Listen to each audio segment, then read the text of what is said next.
La propriétaire de Sherlock Holmes, Mrs. Hudson, était une personne à plaindre. Non seulement elle voyait son premier étage envahi à toute heure par une foule d'individus singuliers et souvent interlopes, mais son étonnant pensionnaire témoignait dans la vie d'une excentricité, d'un mépris de la règle qui éprouvait fort la patience de la pauvre femme. Outre qu'il était d'une négligence incroyable, la manie qu'il avait de faire de la musique aux heures les plus indues ou de s'exercer au revolver dans son appartement, ses expériences scientifiques, toujours bizarres et plus d'une fois malodorantes, l'atmosphère de violence et de danger qui flottait autour de lui, en faisait le pire locataire de Londres. Mais, d'une part, il montrait une munificence princière. Indubitablement, on eût acheté la maison avec les sommes que Sherlock Holmes paya pour son loyer durant les années de notre existence commune. Il inspirait à Mrs. Hudson un respect qui tenait de la terreur, et si extravagant qu'il fût, elle n'osait pas intervenir. Au surplus, elle l'adorait, car il était plein de bonne grâce et de courtoisie dans ses rapports avec les femmes. Non pas qu'il accordât au sexe beaucoup de sympathie ni de confiance, mais toujours il se conduisait en adversaire chevaleresque. Sachant l'estime qu'elle faisait de lui, je l'écoutais avec le plus vif intérêt le jour où, dans la 2e année de mon mariage, elle vint m'apprendre le triste état de santé de mon ami. « Il se meurt, Dr. Watson. Il décline rapidement depuis 3 jours, et je me demande s'il passera la journée. Il ne voulait pas me permettre d'aller chercher un médecin. Ce matin, quand j'ai vu que les os du visage lui crevaient la peau et qu'il me regardait avec de grandes prunelles luisantes, je n'ai pas pu y tenir. Avec ou sans votre permission, je cours chez un médecin, lui ai-je dit. Alors, amenez-moi Watson, a-t-il répondu. Si vous voulez le revoir, il n'y a pas 1 heure à perdre. Je fus d'autant plus impressionné que je ne le savais pas malade. Je vite fait d'enfiler un veston. L'instant d'après, j'étais en voiture avec Mrs. Hudson et je lui demandais quelques détails. Je n'ai pas grand-chose à vous raconter, monsieur. Une affaire l'avait occupé ces temps-ci du côté de Rotherhithe, dans une petite rue près de la rivière. Il en a rapporté sa maladie. Il s'est mis au lit dans la journée de mercredi et n'en a pas bougé depuis. Pendant ces 3 jours, ni un aliment, ni une goutte d'eau n'ont passé entre ses lèvres.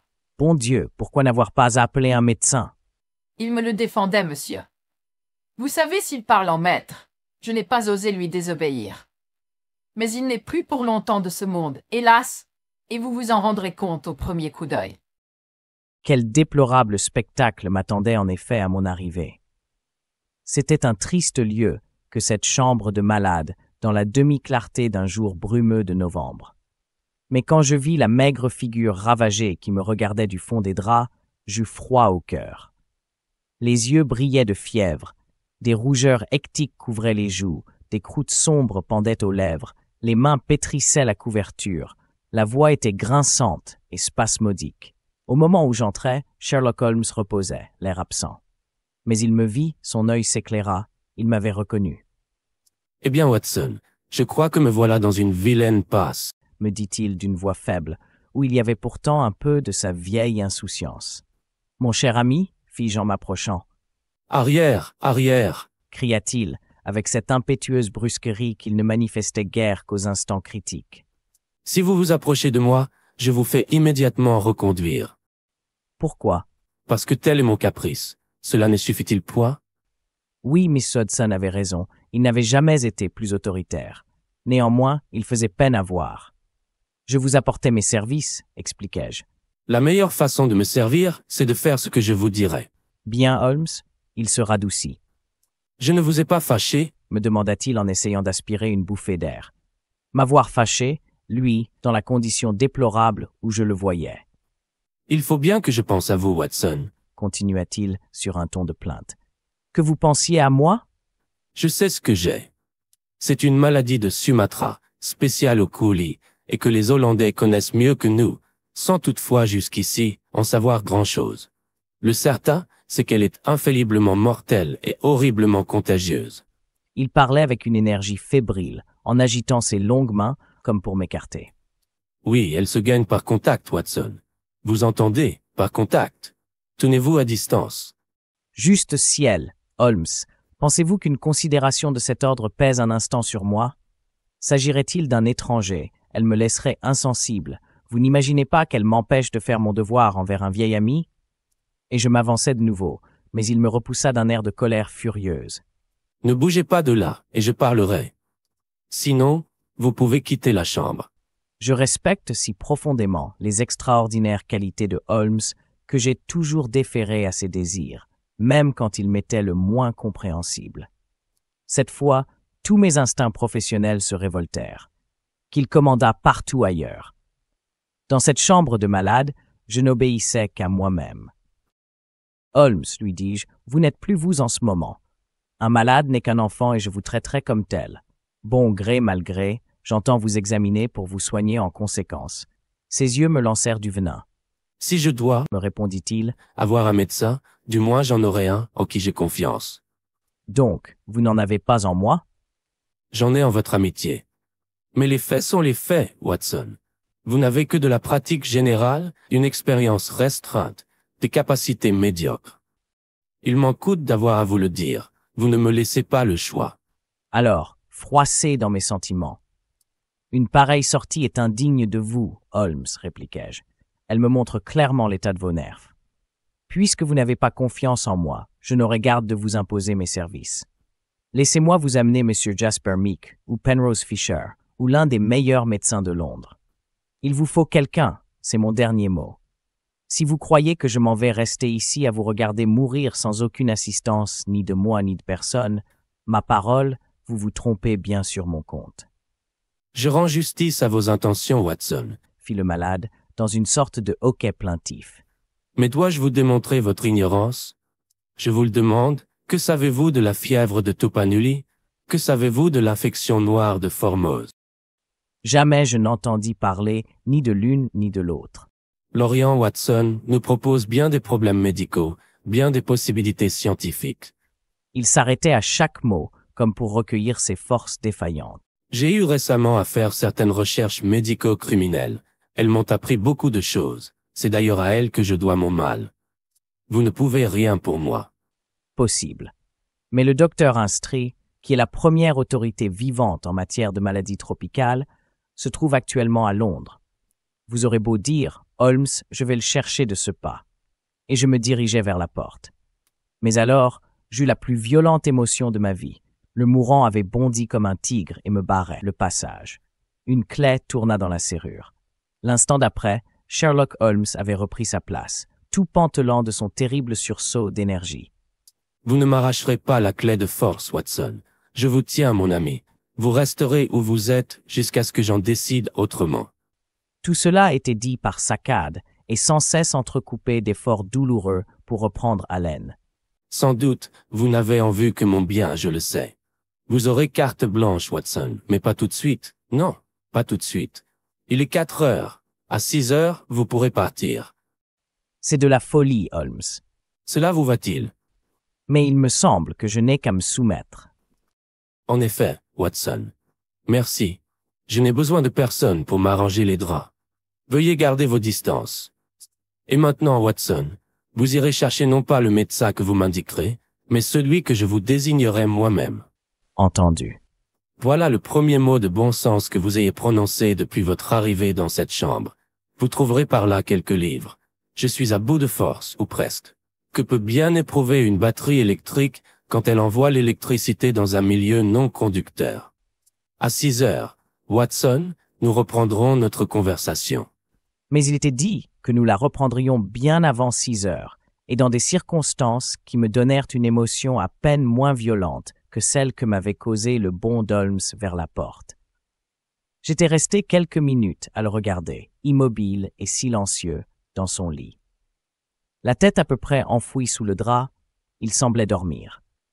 Incapable de lire, je me mis à déambuler lentement autour de la chambre, regardant les portraits des criminels célèbres qui garnissaient les murs. Cette promenade sans but m'amena finalement devant la cheminée. Des pipes, des blagues à tabac, des seringues, des canifs, des cartouches de revolver, quantité d'autres objets s'amoncelaient sur la tablette. Au milieu de ce fouillis se trouvait une petite boîte noire et blanche, en ivoire, dont le couvercle glissait entre deux rainures. C'était un charmant objet, que j'allais prendre pour l'examiner de près, quand Holmes poussa un cri terrible, un hurlement qu'on dut entendre de la rue. Ma peau se glaça, mes cheveux se hérissèrent. Je me retournai, je vis une figure convulsée et des yeux hagards, et je restai comme paralysé, tenant en main la petite boîte. « Posez ça !»« Tout de suite, Watson, tout de suite !» La tête d'Holmes retomba sur l'oreiller et un soupir de soulagement lui échappa quand il me vit remettre la boîte sur la tablette. « Je déteste qu'on touche à mes affaires, Watson. Vous savez que je le déteste. Vous me crispez intolérablement. Vous, un médecin, vous rendriez fou un malade. Asseyez-vous, laissez-moi reposer en paix. » L'incident fit sur moi une impression très pénible. Cette surexcitation sans cause, cette brutalité de langage si insolite chez Holmes, attestait la profonde désorganisation de son esprit. Il n'y a pas de ruine plus déplorable que celle d'une noble intelligence. Je m'assis consterné, et j'attendis, sans proférer une parole, que le délai stipulé fût passé. Holmes devait, tout comme moi, surveiller la pendule, car à peine l'aiguille marquait-elle 6 heures qu'il se remit à parler, avec la même vivacité fiévreuse qu'auparavant. « Maintenant, je suis à vous, Watson. Avez-vous de la monnaie dans votre poche? »« Oui. »« Des pièces d'argent? »« Quelques-unes. »« Combien de demi-couronnes? »« 5. »« Ah, trop peu, trop peu. Comme c'est fâcheux, Watson. Cependant, si peu que ce soit, mettez vos 5 demi-couronnes dans la poche de la montre et le reste de la monnaie dans la poche du pantalon. Vous aurez ainsi plus d'équilibre. » Cela touchait à la folie furieuse. Il haussa les épaules, et de nouveau sa gorge fit entendre un de ces bruits qui tenaient de la toux et du hoquet. « À présent, veuillez allumer le gaz, Watson. Mais prenez bien garde que pas un instant le bec ne soit ouvert plus qu'à moitié. Je vous supplie, Watson, d'y bien prendre garde. Merci, c'est parfait. Non, ne retirez pas l'abat-jour, inutile. Maintenant, ayez la bonté de placer quelques lettres et quelques journaux sur cette table à ma portée. Merci. Et puis aussi, quelques objets de la cheminée. Parfait, Watson. Il y a là une passe à sucre. Veuillez vous en servir pour prendre cette petite boîte d'ivoire et la mettre au milieu des journaux. Bon. Vous pouvez maintenant aller me chercher Monsieur Culverton Smith, 13, Lower Burke Street. À dire vrai, mon désir d'aller chercher un médecin avait quelque peu diminué, car, visiblement, le pauvre Holmes était en délire, et je trouvais dangereux de le laisser seul. Cependant, il insista pour voir M. Culverton Smith, avec la même obstination qu'il avait mise jusque-là à refuser de voir personne. « C'est la première fois que j'entends ce nom, » dis-je. « Possible, mon cher Watson. Cela vous étonnera sans doute d'apprendre que l'homme qui connaît le mieux au monde mon genre de maladie n'est pas précisément un médecin, mais un planteur, et l'un des plus notables de Sumatra, M. Culverton Smith, aujourd'hui de passage à Londres. La maladie dont je parle s'étant un jour déclarée dans ses plantations, en l'absence de toute aide médicale, il en entreprit lui-même l'étude. Je le sais très méthodique. Je n'ai pas voulu vous laisser partir avant 6 heures, certain que vous ne le rencontreriez pas plus tôt chez lui. Si vous pouviez obtenir qu'il vînt, qu'il nous admît à profiter de son expérience unique, puisqu'il s'agit d'un mal dont l'étude est sa chère marotte, il m'apporterait assurément un utile secours. Je donne tout d'un trait le discours d'Holmes. Dans la réalité, il était haché de longs efforts respiratoires et de ces contractions de mains qui décelaient sa souffrance. Son aspect avait d'ailleurs bien empiré durant les quelques heures que je venais de passer près de lui. Les taches hectiques s'accusaient davantage sur ses joues, ses yeux brillaient d'un éclair plus vif au fond de creux plus sombres. Une sueur froide perlait sur son front. Pourtant, il gardait dans ses propos son enjouement et sa vaillance ordinaire. Il entendait se dominer jusqu'au bout. « Vous lui direz très exactement dans quel état vous m'avez laissé, » continua-t-il. « Vous lui expliquerez bien l'impression que je vous fais, celle d'un homme qui se meurt et qui délire. Car je ne vois pas pourquoi le fond de la mer tout entier serait autre chose qu'une masse solide d'huîtres, tant ces mollusques semblent prolifiques. Mais je divague. Quel étrange phénomène que le contrôle du cerveau par le cerveau. Où en étais-je, Watson? Vous me donniez vos instructions pour M. Culverton Smith. Ah oui, je me rappelle. Tâchez de le convaincre, Watson. Nous ne sommes pas, lui et moi, dans de très bons termes. Il avait un jeune neveu. Cet enfant va mourir dans de terribles circonstances. Je flairais une vilaine histoire. Culverton Smith m'en a gardé de la rancune. Il s'agit de l'amadouer, Watson. Demandez, priez, usez de tous les moyens pour qu'il vienne. Lui seul peut me sauver, lui seul. Je vous l'amènerai dans un cab, dussé-je l'y fourrer de force. Ne faites rien de semblable. Décidez-le, puis revenez avant lui. Invoquez un prétexte quelconque pour ne pas l'attendre. C'est un point que je vous recommande, Watson. Pas d'inadvertance. Évidemment, toutes les créatures ont des ennemis naturels qui limitent leur développement. Nous avons, vous et moi, Watson, joué notre rôle. Le monde sera-t-il envahi par les huîtres? Non, horrible. Je le quittai en portant l'image d'une magnifique intelligence réduite à des balbutiements enfantins. Il m'avait tendu la clé, que je confisquai avec joie, de crainte qu'il ne s'enfermât dans sa chambre. Mrs. Hudson m'attendait dans le corridor, en pleurs et tremblante. Derrière moi, comme je sortais, j'entendis la voix aiguë et frêle de Holmes qui chantait dans son délire. Je m'arrêtai en bas pour héler un cab lorsque, à travers le brouillard, un homme s'approcha de moi. « Comment va Monsieur Holmes, monsieur ?» me demanda-t-il. C'était une de mes vieilles connaissances, l'inspecteur Morton de Scotland Yard, en tenue bourgeoise. « Il est au plus mal, répondis-je. L'inspecteur me regarda d'un air singulier. Si ce n'eût été l'accusé d'une méchanceté diabolique, j'aurais cru que la lueur du réverbère me le montrait rayonnant de joie. « C'est ce qu'il m'avait semblé comprendre, » fit-il. Mais la voiture arrivait, je le plantai là. Lower Burke Street est une rangée de beaux immeubles sur cette vague frontière qui sépare Notting Hill de Kensington. La maison devant laquelle le cabman m'arrêta avait un air d'aimable et modeste respectabilité, avec ses vieux balcons de fer, sa lourde porte à 2 battants et ses cuivres polis. Elle s'accordait à la solennité du maître d'hôtel qui s'encadra dans le rayonnement rose d'une lampe électrique. « Oui, M. Culverton Smith est là. Le docteur Watson?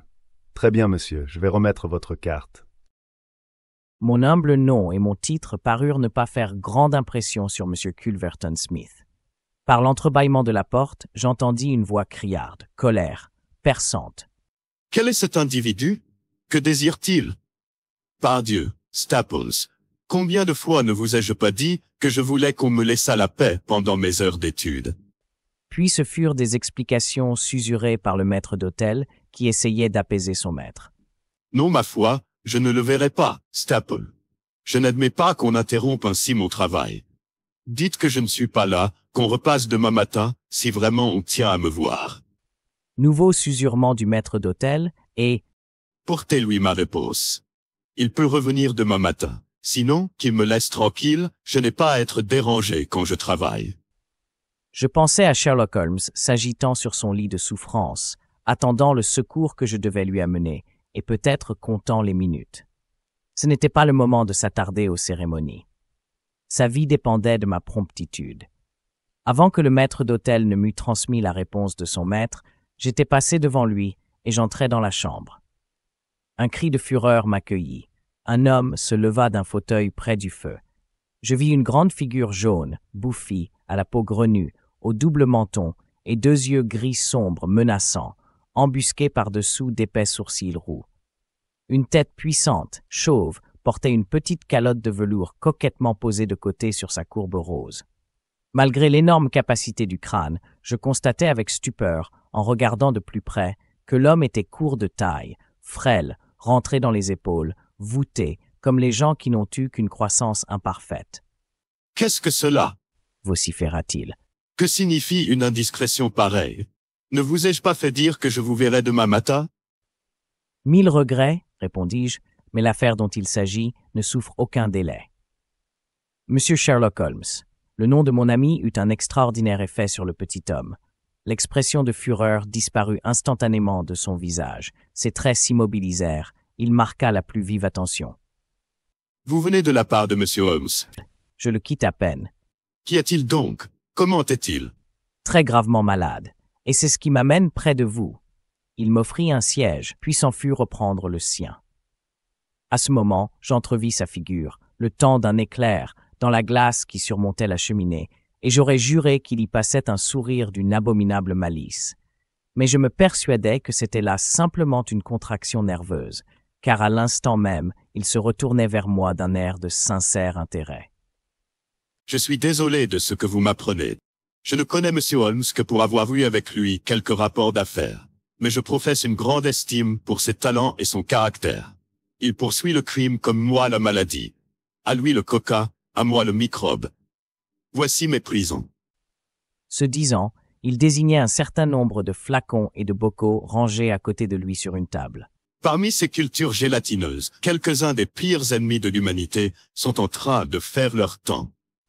C'est parce qu'il connaît votre compétence spéciale que M. Holmes voudrait vous voir. Il a de vous une haute opinion et considère qu'il n'y a que vous à Londres pour lui venir en aide. Le petit homme sursauta, sa calotte glissa de sa tête. Comment cela? Comment Monsieur Holmes pense-t-il que je puisse l'aider dans ses ennuis? À cause de votre expérience en matière de maladies orientales. Mais d'où vient qu'il attribue un caractère oriental à sa maladie? De ce que certaines recherches professionnelles l'ont obligé de travailler parmi des marins chinois dans les docks. M. Culverton Smith fit un aimable sourire et se penchant pour relever sa calotte. En vérité, j'espère pourtant que l'affaire est moins grave que vous ne supposez. Depuis combien de temps Monsieur Holmes est-il malade? Depuis 3 jours environ. Et il délire? Par moment. Oh! Voilà qui paraît sérieux. Il serait inhumain de ne pas répondre à son appel. Je n'aime pas qu'on me dérange dans mon travail, Dr. Watson, mais il s'agit d'un cas exceptionnel. Je vous suis. Je me rappelais la recommandation d'Holmes. J'ai une autre course à faire, dis-je. Très bien. J'irai seul. J'ai dans mes papiers l'adresse de Monsieur Holmes. Comptez sur moi. Je serai là au plus tard, dans une demi-heure. Le cœur me manquait au moment où je rentrais dans la chambre d'Holmes. Je pouvais redouter le pire. À mon grand soulagement, son état s'était amélioré en mon absence. Sa mine était toujours effrayante, mais s'il parlait d'une voix encore faible, le ton en était plus cassant, plus net que jamais. Eh bien, vous l'avez vu, Watson. Oui, dis-je. Il arrive. Admirable, Watson, admirable. Vous êtes la perle des messagers. Il voulait venir avec moi. Ça, c'était ce qu'il ne fallait pas, Watson, ce qui ne se pouvait pas. Vous a-t-il demandé où j'ai pris ma maladie? J'ai déclaré que c'était parmi les Chinois de Lee Stuff. À merveille, Watson. Vous avez fait tout ce qui était dans les moyens d'un ami. À présent, vous pouvez disparaître. Je dois attendre afin de savoir ce qu'il pense, Holmes. Bien entendu. Mais j'ai des raisons de présumer que son opinion sera beaucoup plus franche et plus précieuse s'il croit parler sans témoin. Il y a juste une place derrière la tête de mon lit, Watson. Mon cher Holmes, Je n'en vois pas d'autre. Cette chambre se prête mal à cacher les gens. Tant mieux, du reste, on ne se méfie pas. J'imagine que le coin que voilà fera notre affaire. mais il se dressa soudain, attentif, raide, farouche. Un bruit de roue. Allons vite, Watson, pour l'amour de moi. Et ne bougez pas, quoi qu'il arrive. Vous entendez, quoi qu'il arrive. Pas un mot, pas un mouvement. Écoutez seulement de vos 2 oreilles. Puis l'énergie si brusquement recouvrée l'abandonna. Sa parole autoritaire, décidée, se perdit dans les vagues et sourds bégaiements du délire. De la cachette où je m'étais prestement faufilé, j'entendis des pas résonner dans l'escalier. La porte de la chambre s'ouvrit et se referma. Et là-dessus, à ma grande surprise, il se fit un long silence, que coupaient seuls les halètements du malade. J'imaginais que le visiteur, penché sur Holmes, l'examinait. Enfin, la voix de Culverton Smith dissipa ce calme. « Holmes, cria-t-il, du ton d'un homme qui cherche à réveiller un dormeur. Holmes. M'entendez-vous, Holmes? » Une sorte de bruissement suivit cet appel, comme si l'on secouait le malade par l'épaule. « Est-ce vous, Monsieur Smith? » chuchota Holmes. « Je n'osais pas espérer que vous viendriez. » L'autre se mit à rire. « Je m'en doute. Et pourtant, vous voyez, je suis là. Je rends le bien pour le mal, Holmes, le bien pour le mal. » C'est tout à fait bon, tout à fait noble de votre part. J'apprécie vos connaissances particulières. Le visiteur ricana. « En effet. Heureusement que vous seul pouvez les apprécier à Londres. Savez-vous bien quelle maladie vous avez? » La même, dit Holmes. « Ah, vous reconnaissez les symptômes? » Trop bien. « Ma foi, cela ne m'étonnerait pas, Holmes, non, cela ne m'étonnerait pas que votre maladie fût la même. » Triste perspective. Le pauvre Victor était mort le 4e jour, un garçon plein de vie robuste. Évidemment, c'était, comme vous le disiez, une chose bien curieuse qu'il eût contractée en plein cœur de Londres, une maladie asiatique si peu courante, et qui avait fait si particulièrement l'objet de mes études. Bizarre coïncidence, Holmes. Ce fut très malin à vous de vous en rendre compte, mais peu charitable d'y voir tout ensemble une cause et un effet. Je savais à quoi m'en tenir. Vous le saviez? Du moins, vous ne pouviez le prouver. Et que pensez-vous de vous-même qui, après avoir répandu sur moi 1000 méchantes imputations, vous traînez aujourd'hui à mes pieds en implorant mon aide? Quelle plaisanterie est-ce là? J'entendis la respiration rauque du malade, À boire. fit-il d'une voix étouffée. Vous approchez de votre fin, mon ami, Continua Culverton Smith. mais vous ne vous en irez pas sans que je vous ai dit 2 mots. C'est pourquoi je vous donne à boire. Voilà. Ne répandez pas l'eau sur vous. Me comprenez-vous bien? Holmes gémit, Faites pour moi ce que vous pourrez, murmura-t-il. que le passé reste le passé. Ce que vous m'aurez dit, je l'effacerai de ma mémoire, je vous le jure. Guérissez-moi, et j'oublierai tout. Tout quoi? La mort de Victor Savage. Vous avez bien voulu tantôt y reconnaître votre œuvre, je l'oublierai. Oubliez-le, ou souvenez-vous-en, cela revient au même. Je ne vous vois pas dans le box des témoins. Le box qui vous attend a une autre forme, mon bon Holmes, je vous assure. Il ne m'importe guère que vous sachiez la façon dont mon neveu est mort. Ce n'est pas de lui que nous parlons, c'est de vous. Oui, oui, Votre messager, dont je ne me rappelle plus le nom, m'a dit que vous aviez contracté votre maladie parmi les marins de l'East End. autant qu'il me semble. Vous êtes fier de votre intelligence, vous vous jugez malin, n'est-ce pas? Vous avez trouvé votre maître. Demandez à vos souvenirs s'il ne pourrait y avoir aucune autre explication de votre mort. Mais je n'ai plus d'idée. Ma tête est partie. Au nom du ciel, venez à mon aide. J'y viens, à votre aide. Je veux vous aider à comprendre où vous en êtes et comment vous en êtes là. J'aimerais à ne pas vous laisser mourir dans l'ignorance. Donnez-moi quelque chose qui me soulage. Vous souffrez? Oui, d'ordinaire, les coulis finissent dans des hurlements. Ce que vous éprouvez, c'est comme une crampe, je suppose. Précisément, une crampe. Elle ne vous empêche pas d'entendre ce que j'ai à vous dire. Écoutez bien. Vous rappelez-vous un incident peu banal survenu dans votre vie au moment où les premiers symptômes du mal se manifestèrent? Non, je ne me rappelle rien. Réfléchissez. Je n'ai pas la force de réfléchir. N'avez-vous rien reçu par la poste? Par la poste, Une boîte peut-être. je m'évanouis, je m'en vais. Écoutez-moi, Holmes. Il me sembla de nouveau qu'on secouait le moribond. J'eus peine à rester dans ma cachette. Vous devez m'entendre. Vous m'entendrez. Ne vous souvient-il pas d'une boîte d'ivoire? C'est mercredi que vous l'avez reçue. Vous l'avez ouverte, rappelez-vous. Oui, oui, je l'ai ouverte. Il y avait dedans un ressort effilé. Plaisanterie? Plaisanterie? Non pas. Vous la prendrez à vos dépens. Fou que vous êtes, qui donc vous demandait de traverser mon chemin? Je ne me serais pas attaqué à vous si vous m'aviez laissé tranquille. Je me souviens. Balbutia Holmes. Le ressort, il me piqua. Du sang jaillit. La boîte est là, tenez sur la table. Eh, by George! C'est elle-même. Autant vaut-il que je l'emporte. Avec elle s'en ira votre dernière preuve. Mais vous pouvez mourir maintenant, vous savez que je vous ai tué. Vous étiez trop renseigné sur la fin de Victor Savage. C'est pourquoi vous allez partager son sort. Vous voici à vos derniers instants, Holmes. Je m'assieds pour les attendre. La voix de Holmes avait décru jusqu'à n'être plus qu'un murmure imperceptible. Quoi? Que demandez-vous? Dit Smith. Que je remonte le gaz? Ah, les ombres commencent à descendre? Soit, je le remonte. Je vous verrai mieux. Et Smith traversa la chambre, qui subitement s'éclaira. Si je puis vous rendre encore quelques petits services.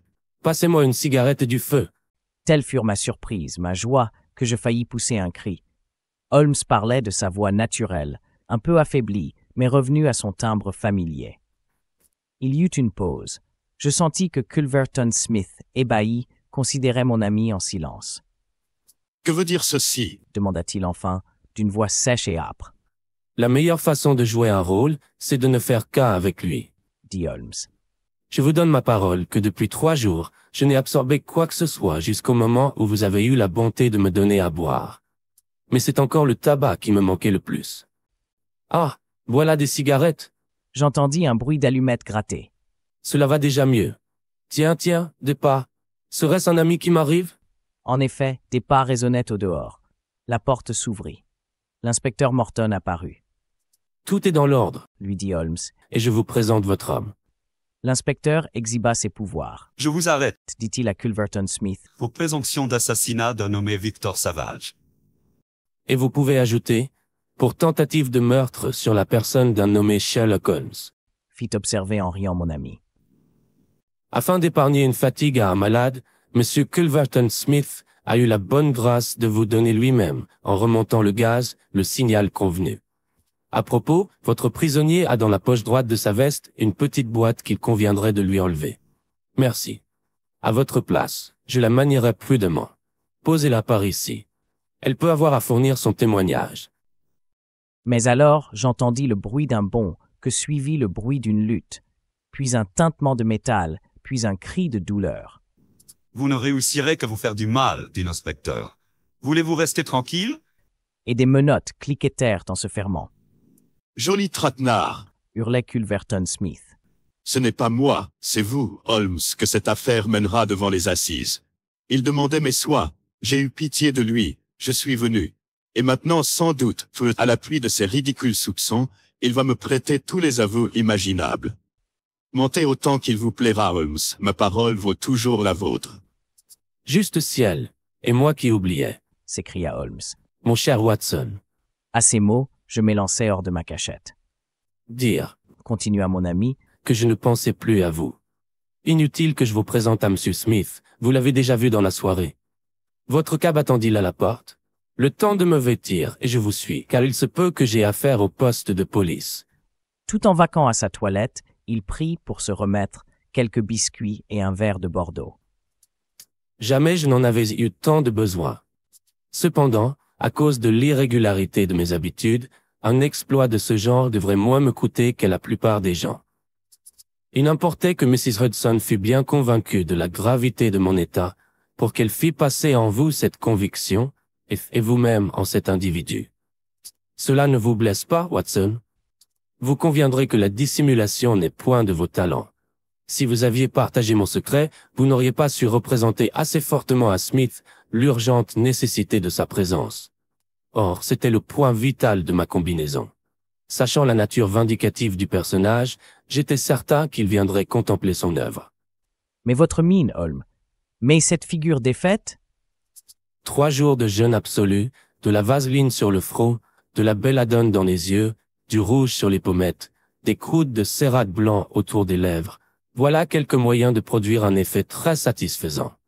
Enfin, par-ci par-là, quelques propos désordonnés sur les huîtres jouent heureusement le délire. Mais pourquoi ne m'avoir pas laissé vous approcher, puisque le danger de contagion n'existait pas? Pensez-vous, mon cher Watson, que j'ai si peu de respect pour vos talents médicaux? Je savais bien que vous ne condamneriez pas un malade chez qui ne se manifestait ni accélération du pouls, ni montée de température. À 4 yards, je pouvais parvenir à vous tromper. Si je n'y parvenais pas, qui donc jetterait Smith entre mes griffes? Non, Watson, je ne voulais pas vous laisser toucher à cette boîte. En la regardant de côté, vous apercevrez le ressort aigu qui, si vous poussiez le couvercle, remonterait comme un crochet de vipère. Je ne crains pas de l'affirmer. C'est une invention de ce genre qui a causé la mort du pauvre Victor Savage, coupable de s'interposer entre ce monstre et un héritage. Vous n'ignorez pas que j'ai une correspondance variée, et je me méfie un peu des paquets qui m'arrivent. Il m'a paru toutefois qu'en donnant à Smith l'illusion d'avoir réussi dans sa tentative, je lui arracherais peut-être, par surprise, un aveu. C'est la petite comédie que j'ai jouée. Merci, Watson. Quand nous en aurons fini au poste de police, je crois qu'un dîner aux Simpson ne nous fera point de mal.